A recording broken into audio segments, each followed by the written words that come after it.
Good day dear students. अब तक हमने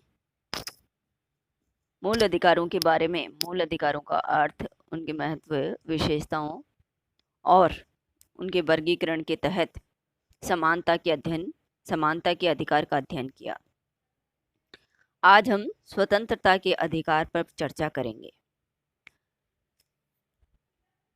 भारतीय संविधान के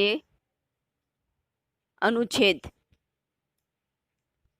19 में स्वतंत्रता का उल्लेख है।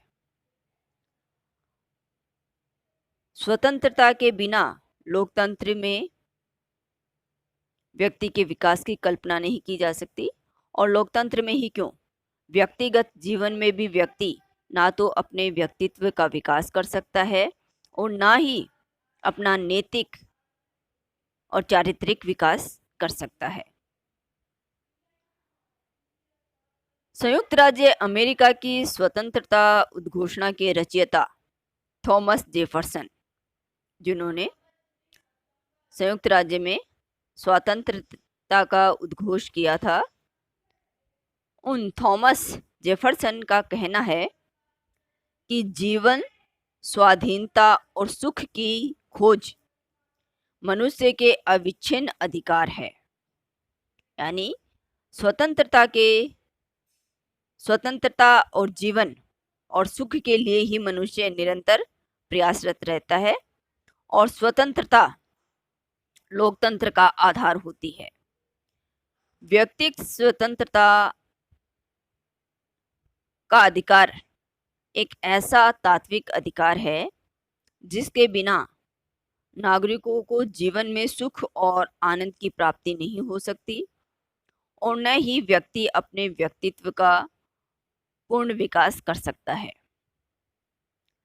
हमारे संविधान की प्रस्तावना में भी कहा गया है, संविधान की प्रस्तावना में संविधान का उद्देश्य स्पष्ट करते हुए कहा गया है कि स्वाधीनता, विचाराभिव्यक्ति, विश्वास, धर्म और उपासना की स्वाधीनता सुनिश्चित करना है। यानी संविधान का उद्देश्य व्यक्ति की अन्य अधिकारों के साथ साथ, जिनमें विचाराभिव्यक्ति का अधिकार, विश्वास का अधिकार, धर्म का अधिकार और उपासना का अधिकार सन्निहित है, उसी के साथ साथ व्यक्ति की स्वाधीनता या स्वतंत्रता को भी सुनिश्चित करना संविधान का उद्देश्य है। इस उद्देश्य को मूर्त रूप देने वाले विधेयकों ने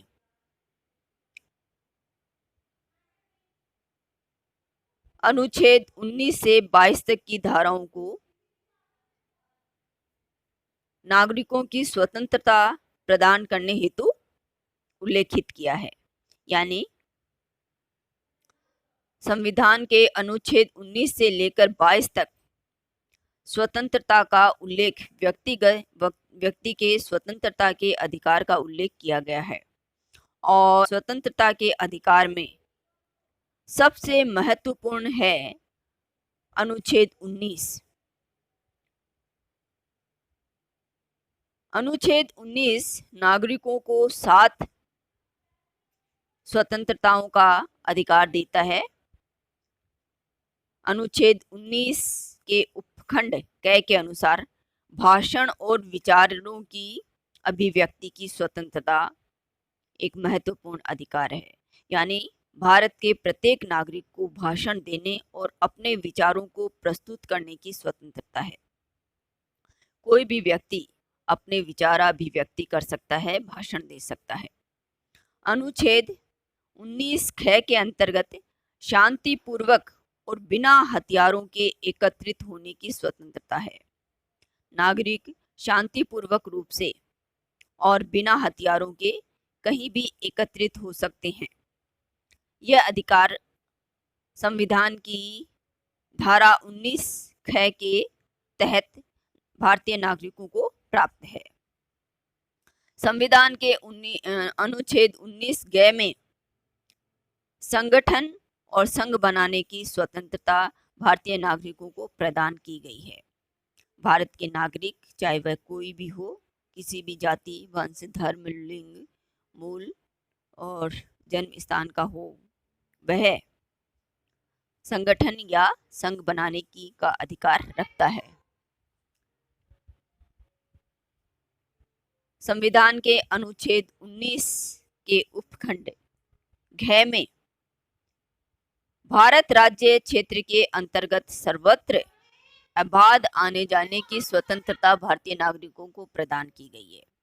यानी भारत का प्रत्येक नागरिक भारत के राज्य क्षेत्र में बिना रुकावट के कहीं भी आ जा सकने का अधिकार रखता है। वह कहीं भी जा सकता है, भारत के राज्य क्षेत्र के अंतर्गत कहीं भी आ सकता है। इस संबंध में उस पर कोई भी निर्योग्यता आरोपित नहीं की जा सकती। अनुच्छेद 19 के उपखंड अड़ के अंतर्गत भारत के किसी भी भाग में निवास करने तथा बसने की स्वतंत्रता प्रदान की गई है। भारत का कोई भी नागरिक भारत के राज्य क्षेत्र के अंतर्गत कहीं भी निवास कर सकता है, कहीं भी बसने का अधिकार वह रखता है। अनुच्छेद 19 के उपखंड च के अंतर्गत संपत्ति के अर्जन, धारण एवं व्यय करने की स्वतंत्रता भारतीय नागरिकों को प्रदान की गई है। भारत का कोई भी नागरिक संपत्ति अर्जित कर सकता है, उसको ग्रहण कर सकता है और मनचाहे रूप में उसको खर्च कर सकता है। यह अधिकार भारत के संविधान के अनुच्छेद 19 के उपखंड च के अंतर्गत भारतीय नागरिकों को प्रदान किया गया है। भारतीय संविधान के उपखंड 19 भारतीय संविधान के अनुच्छेद 19 के उपखंड 6 के अंतर्गत भारतीय नागरिकों को यह अधिकार प्रदान किया गया है कि कोई भी वृत्ति, उपजीविका, व्यापार या कारोबार की स्वतंत्रता है। यानी भारतीय नागरिकों को अपनी आजीविका चलाने के लिए किसी भी प्रकार का कार्य करने की स्वतंत्रता अबाध रूप से प्रदान की गई है। इस प्रकार भारत का संविधान भारत के नागरिकों को सभी व्यक्तिगत स्वतंत्रता प्रदान करता है, जो उसके व्यक्तित्व के विकास के लिए और भारत की नई जनतंत्रात्मक शासन पद्धति के लिए सहायक हो। संविधान के प्रवर्तन के समय भारतीय नागरिकों ने स्वतंत्रता के अधिकारों का उपभोग किया है। यानी स्वतंत्रता के बाद से ही हम इन अधिकारों का उपभोग करते आ रहे हैं।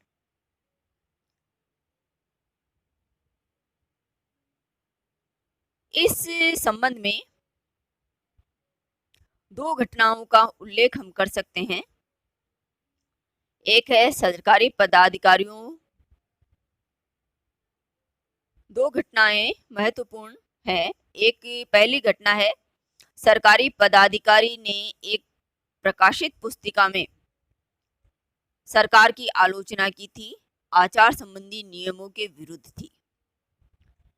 इस कारण सरकार ने उसे पदच्युत करने का आदेश दिया, किंतु कलकत्ता उच्च न्यायालय ने सरकारी आदेश को गैर कानूनी घोषित किया, क्योंकि उपयुक्त आचार नियम संविधान की धारा 19 का अतिक्रमण था।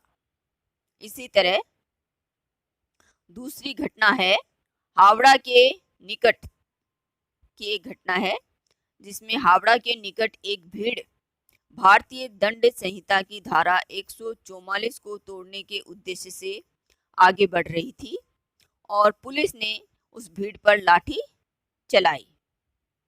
भीड़ ने पुलिस पर ईंटें फेंकी और दंडाधीश ने मुकदमे का निर्णय करते हुए बताया कि पुलिस द्वारा भीड़ को रोकने का आदेश नागरिकों के अबाध संचरण के अधिकार का अतिक्रमण करता था, अतः गैर कानूनी था। इस प्रकार हम कह सकते हैं कि भारत के नागरिकों को जो स्वतंत्रताएं प्रदान की गई, कई अवसर ऐसे आए जिन स्वतंत्रता का दुरुपयोग भारतीय नागरिकों के द्वारा भी किया गया। अतः इन स्वतंत्रताओं पर प्रतिबंध लगाने की व्यवस्था की गई। भारतीय संविधान की धारा 19 के अंतर्गत भारतीय नागरिकों को प्रदान सभी स्वतंत्रताओं पर प्रतिबंध की व्यवस्था भारतीय संविधान के द्वारा कालांतर में की गई। इनमें सबसे पहली है, हम कह सकते हैं कि कोई भी अधिकार अमर्यादित नहीं हो सकता, यानी स्वतंत्रता किसी भी रूप में अमर्यादित नहीं हो सकती। अगर स्वतंत्रता अमर्यादित होती है तो स्वतंत्रता अपना अर्थ खो देती है, और कई संदर्भों में ये भारतीय परिस्थितियों में नजर भी आया।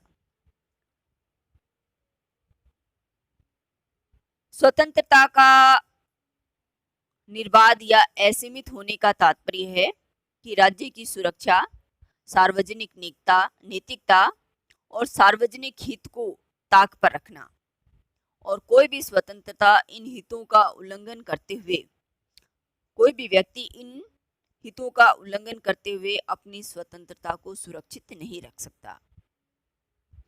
वर्ग के अनुसार स्वतंत्रता प्राप्ति के लिए उसका सीमित होना आवश्यक है, क्योंकि स्वतंत्रता स्वच्छंदता नहीं है। इसी कारण भारतीय संविधान द्वारा नागरिकों को जो व्यक्तिगत स्वतंत्रताएं प्रदान की गई है, उन पर आवश्यक और उचित प्रतिबंध लगा दिए गए हैं। जैसे हम बात करें संविधान की धारा 19 के तहत जो भाषण और अभिव्यक्ति की स्वतंत्रता भारतीय नागरिकों को प्रदान की गई है, उस पर भी प्रतिबंध है। यानी भाषण और प्रतिबंध की स्वतंत्रता या विचार अभिव्यक्ति की स्वतंत्रता अत्यधिक आवश्यक है, लेकिन कोई भी भारतीय नागरिक ऐसे भाषण, मुद्रण या लेख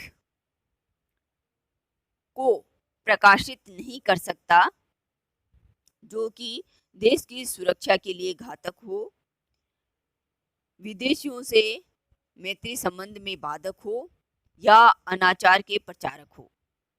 इसी कारण संविधान की धारा में 19 में कुछ उपबंध दिए गए हैं,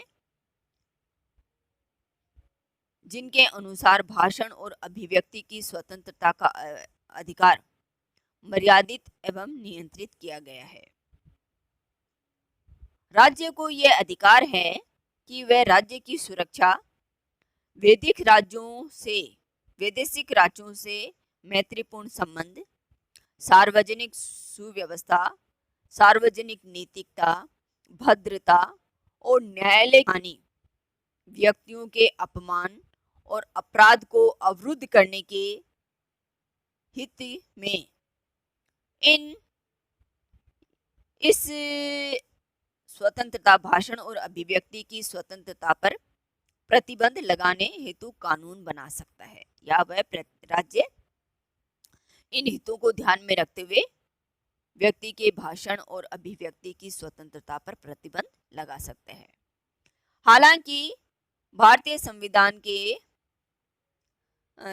द्वारा जो उपबंध मूल रूप में पास हुआ था, उसके द्वारा भाषण और अभिव्यक्ति की स्वतंत्रता पर काफी कम प्रतिबंध थे। वह उपबंध इस प्रकार था, यानी भारतीय मूल संविधान में भाषण और अभिव्यक्ति की स्वतंत्रता पर जो प्रतिबंध लगाए गए थे, वह इस प्रकार था। भाषण और अभिव्यक्ति की स्वतंत्रता का अधिकार राज्य को कोई ऐसा कानून बनाने से नहीं रोक सकता जो अपमान लेख, अपमान वचन, यानी दोबारा से सुने, भाषण और अभिव्यक्ति की स्वतंत्रता का अधिकार राज्य को कोई ऐसा कानून बनाने से नहीं रोक सकता जो अपमान लेख यानी लाइबल, अपमान वचन, सैलेंडर, मानहानि, डिफमेनेशन,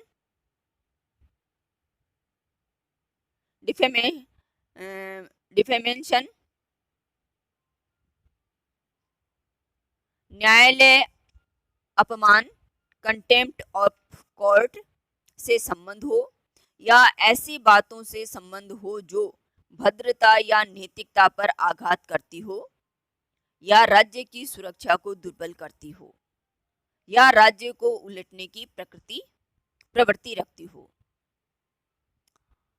लेकिन यानी हम कह सकते हैं कि मूल रूप से भारतीय संविधान में भाषण और अभिव्यक्ति की स्वतंत्रता पर बहुत कम प्रतिबंध थे, लेकिन रमेश थापड़ बनाम मद्रास राज्य नामक मुकदमा जो कि 1950 में आया था, उसमें उच्चतम न्यायालय ने इस उपबंध की व्याख्या करते हुए बताया कि यदि भाषण तथा अभिव्यक्ति की स्वतंत्रता से सार्वजनिक सुरक्षा खतरे में हो लेकिन राज्य की सुरक्षा दुर्बल न हो तो राज्य उस अधिकार को सीमाबद्ध नहीं कर सकता, क्योंकि उल्लेखित उपबंध में सार्वजनिक सुव्यवस्था का उल्लेख नहीं है।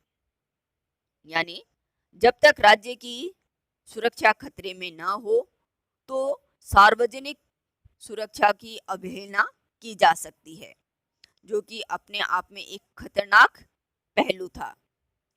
ऐसे ही सन 1951 में पटना के उच्च न्यायालय ने उपर्युक्त व्याख्या के आधार पर भारतीय प्रेस संबंधी मुकदमे में बताया कि यदि भाषण तथा अभिव्यक्ति की स्वतंत्रता द्वारा अपराध या हत्या को प्रोत्साहित किया जाए परंतु राज्य की सुरक्षा दुर्बल न हो तो राज्य उसे सीमाबद्ध नहीं कर सकता। यानी सार्वजनिक रूप से हत्या को भी प्रोत्साहित किया जा सकता है अगर वह राज्य की सुरक्षा को दुर्बल न करे। अतः इस तरह की संविधान की व्याख्या और संविधान के ऐसे उपबंध नागरिकों के हितों और उनके व्यक्तिगत जीवन के लिए खतरनाक थे। अतः फिर राज्य ने इस पर और सीमाएं लगाई और 1951 में संसद ने संशोधन द्वारा इस उपबंध में युक्ति संगत और सार्वजनिक सुव्यवस्था तथा विदेशी राज्यों के साथ मैत्रीपूर्ण संबंध शब्द को जोड़ दिया। अब कोई भी नागरिक ऐसा कोई भाषण या ऐसे किसी विचार की अभिव्यक्ति नहीं कर सकता जो राज्य की सुरक्षा के साथ साथ युक्ति संगतता को विच्छेदित करता हो, सार्वजनिक सुव्यवस्था को खंडित करता हो और विदेशी राज्यों के साथ मैत्रीपूर्ण संबंधों को बिगाड़ता हो। अगर ऐसा कोई कार्य करता है तो व्यक्ति के भाषण और अभिव्यक्ति की स्वतंत्रता पर राज्य प्रतिबंध लगा सकता है। इसी के तहत सूचना का अधिकार भी आता है। 12 अक्टूबर 2005 में यह कानून जम्मू कश्मीर को छोड़कर सारे भारत में लागू हो गया था, सूचना के अधिकार का कानून। और अब जम्मू कश्मीर में अब जो 370 की धारा समाप्त कर दी गई है, अब ये जम्मू कश्मीर में भी लागू हो गया है। इस कानून की परिधि में केंद्र और राज्यों के प्रशासनों के अलावा पंचायतें, स्थानीय निकाय और सरकारों से आर्थिक सहायता प्राप्त करने वाले गैर सरकारी संगठन भी आते हैं और इस कानून के अंतर्गत जीवन और स्वतंत्रता से जुड़े विषय की सूचना पाने वाले आवेदनों पर 48 घंटे में उत्तर देना आवश्यक है। समय पर सूचना उपलब्ध न करवाने वाले अधिकारी को दंडित करने का प्रावधान भी रखा गया है।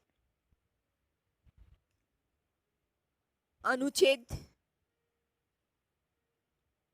19 के उपखंड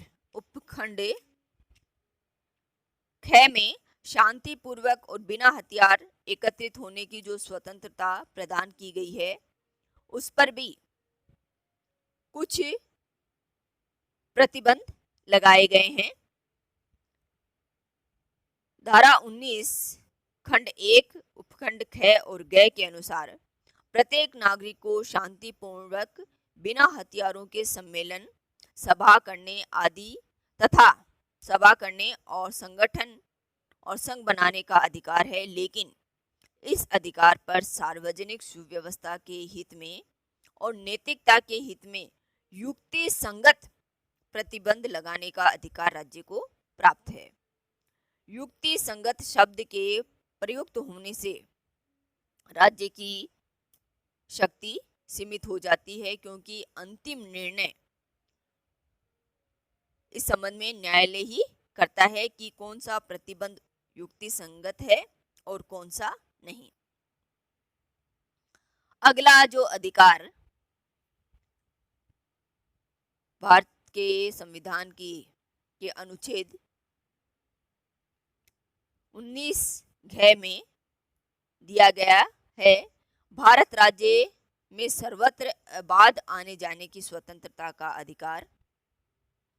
इस अधिकार के अनुसार प्रत्येक नागरिक भारत राज्य के अंतर्गत, राज्य क्षेत्र के अंतर्गत सर्वत्र यानी सभी जगह बिना किसी बाधा के आ जा सकता है। और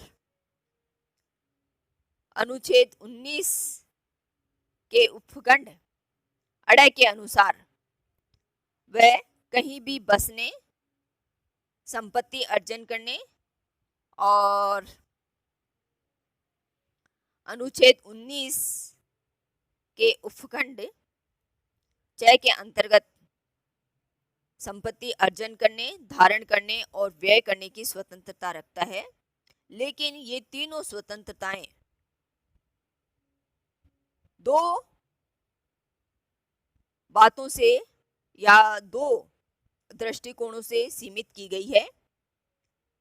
पहली है सार्वजनिक सुरक्षा के हित में और दूसरी है अनुसूचित जाति के लोगों के हित के संरक्षण में। यह प्रतिबंध भी युक्ति संगत होना चाहिए और यहाँ भी युक्ति संगतता का निर्णय न्यायालय के द्वारा ही किया जाएगा। अब इस अनुच्छेद पर यह प्रतिबंध लगा दिया गया है कि कोई भी व्यक्ति ऐसे किसी क्षेत्र में नहीं जा सकता जो उस क्षेत्र को संरक्षित किया गया है, जैसे आदिवासी क्षेत्रों के लिए, और ऐसे किसी राज्य में या ऐसे किसी क्षेत्र में बस नहीं सकता जैसे जनजातीय या आदिवासी या जनजातीय सभ्यता के कारण जो विशेष संरक्षित क्षेत्र हैं, उनमें ना तो व्यक्ति आबाद रूप से आ जा सकते हैं, ना ही वहाँ बसने का अधिकार रखते हैं और ना ही वहाँ निवास का अधिकार रखते हैं। और इसी तरह संपत्ति अर्जन में भी सार्वजनिक नैतिकता का ध्यान रखते हुए ही व्यक्ति अपनी संपत्ति का अर्जन कर सकता है, उसको धारण कर सकता है और उसका व्यय कर सकता है। और राज्य को यह अधिकार है कि अगर व्यक्ति इन तत्वों का या इन उपबंधों का उल्लंघन करता है तो राज्य उस पर प्रतिबंध आरोपित कर सकता है और इस तरह ये स्वतंत्रता भी सीमित हो जाती है इस उपबंध के द्वारा। अगली स्वतंत्रता पर जो उपबंध है वह है अनुच्छेद 19(6) के अनुसार जो स्वतंत्रता भारतीय नागरिकों को प्राप्त है।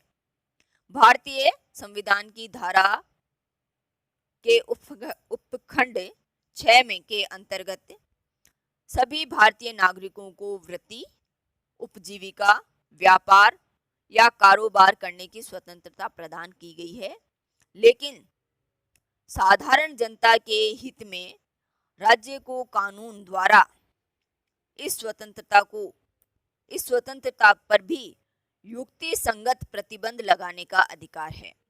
यहाँ भी युक्ति संगतता का निर्णय न्यायालय के द्वारा किया जाता है।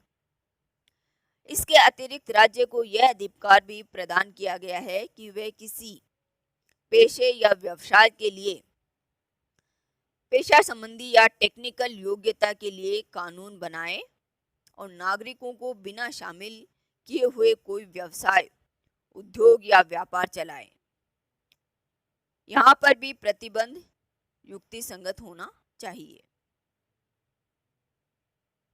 अगर न्यायालय की राय में यह प्रतिबंध युक्ति संगत नहीं है तो न्यायालय उस पर प्रतिबंध लगा सकता है, उसे अवैध, राज्य के बनाए हुए ऐसे कानून को अवैध घोषित कर सकता है।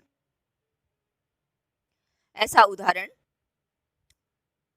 उच्चतम न्यायालय ने रशीद अहमद बनाम भारत संघ नामक मुकदमे में उत्तर प्रदेश के कैराना नामक नगरपालिका के उपनियमों को अवैध घोषित किया, जो व्यक्तियों के व्यवसाय करने के अधिकार पर आघात करते थे, और बताया कि उपनियमों के अनुसार बोर्ड को बिना आज्ञा के व्यवसाय पर प्रतिबंध लगाने का अधिकार नहीं था। उपनियमों में लाइसेंस देने का नियम नहीं था, अतः बोर्ड द्वारा रशीद अहमद को फलों के थोक व्यवसाय करने पर प्रतिबंध लगाने के लिए नोटिस भेजने का अधिकार अवैध था। इसी तरह के कई मामले भारतीय न्यायालयों में आए हैं।